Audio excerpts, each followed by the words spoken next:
Good morning दोस्तों, सारे का की हाल चाल है। मैं हाँ तुहाडे नाल मोहम्मद अली मतीन अहमद बाजवा ते तुसीं वेख रहे हो जट बाजवा चैनल। जनाब आपां नवां व्लॉग लैके तुहाडी खिदमत विच सारे हाज़र हो गए हाँ ते मैं आखा नालों नाल तुहानूं सूरत-हाल विखाईए नहर दी, M2 मोटरवे दी ते नाल फसलां दी। बारिश ज़्यादा होने की वजह तो तिड़ ते सुक गए ने। इधर चेक कर लो ते कोई शै नहीं। नरमे जिहड़े ने ओह को पैड़े पैड़े जे है ने। नहर दे नाल वालियां पैलियां जिन्हां च रेत है ओह खुश्क पानी कर गईयां ने ते कईयां दे विच हले खड़ा है ते कईयां दे नरमे खत्म हो गए ने। ते हुण आपां जनाब M2 ते जा रहे हैं क्योंकि जिहड़ा GT रोड है ओह राह नहीं सही होवे खराब होया है ते नाले GT रोड ते रश बड़ा हुंदा है। वेखो मोटरवे वेली जा रही है ते मैं आखा नालों नाल तुहाडे नाल व्लॉग बनाइए, तुहाडे नाल गलबात शेयर करिए। मैं आखा वाहवा देर ही हो चली है, व्लॉग बनाया कोई नहीं ते नाले नाल हुण व्लॉग बनाई जाना। इधर लकड़ वेख लो, है लकड़ हले तिकन इस वजह तो इत्थे नहर दे उत्ते पई है क्योंकि भारी है। जिहड़ी हौली हुंदी है वो चेक कर लो गैब हो जाती है ते ये भारी होने की वजह तो इनू मौज इस लकड़ नूं इत्थे पई है। तो बाकी तुसीं वेख सकदे हो साइडां ते कई चोनियां भी लगियां ने, कपाह भी चुग रहे ने। ते हुण आपां भी आखा गड्डी नूं जरा भजा दिन्ने आं, एक बारी इहदा मोशन चुका दिन्ने आं। जरा इधर वेखो सही है। मेरी गड्डी 130 तिकन गई सी ते ना राह खराब सी ते जिहदी वजह तो मैं फिर थल्ले कर ली।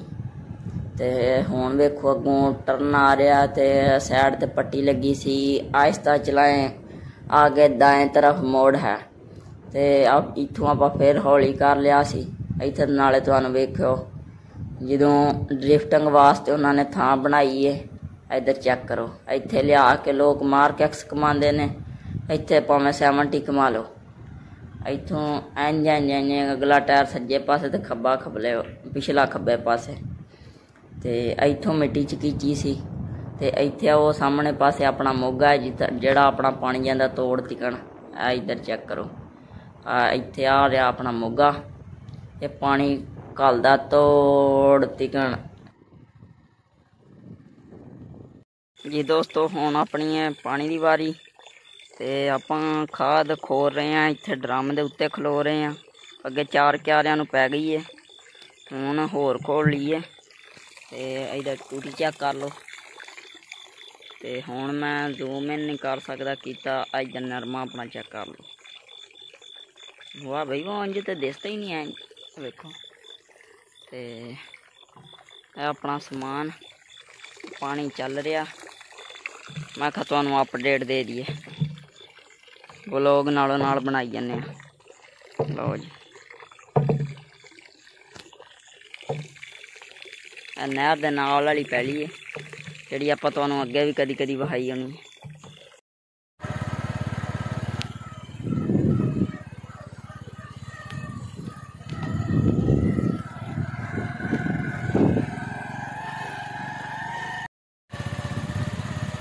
लो जी आपां हुण पानी लैके ते वापस जा रहे हैं क्योंकि राह इधर वेख लो इन्होंने बड़ा चंगा काम किया। मिट्टी सट के ते राह करता उच्चा ते इधर बाकी वेख लो हले पानी खड़ा ओ बारिश वाला। मैं तुहानूं चेक करा इधर नरमे दे विच शायद तुहानूं नज़र आउंदा होवे पिछली जिहड़ी डूंगी पैली है उहदे विच ज़्यादा खलोता सी ते इहदा ही थोड़ा घट है।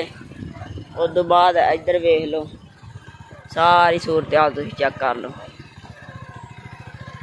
एडा टोरी राह होया असी ते फिर किधर काम खराब हो गया। देखो हुण आपां मट्ठे मट्ठे चली जा रहे हैं। मिट्टी सट के ते उन्होंने उत्ते कराह मारिया सी, राह बड़ा उदा टोरी होया सी। जी दोस्तों आपां जनाब बूटे बेचे ने ते उधर पठान काट रहे ने दरख्तां नूं फीडर चला के ते मैं तुहानूं चल के विखाना।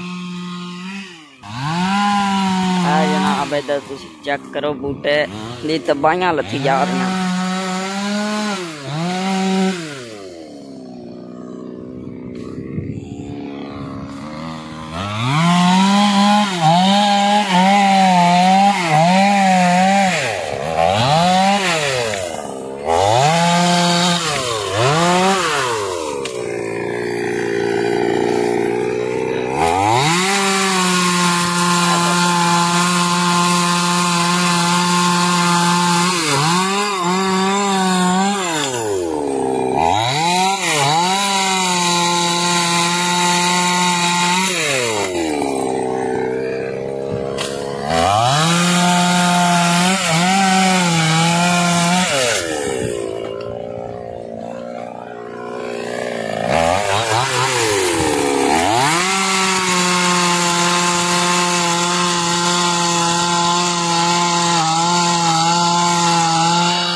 व्यू तुसीं चेक कर लिया वेखो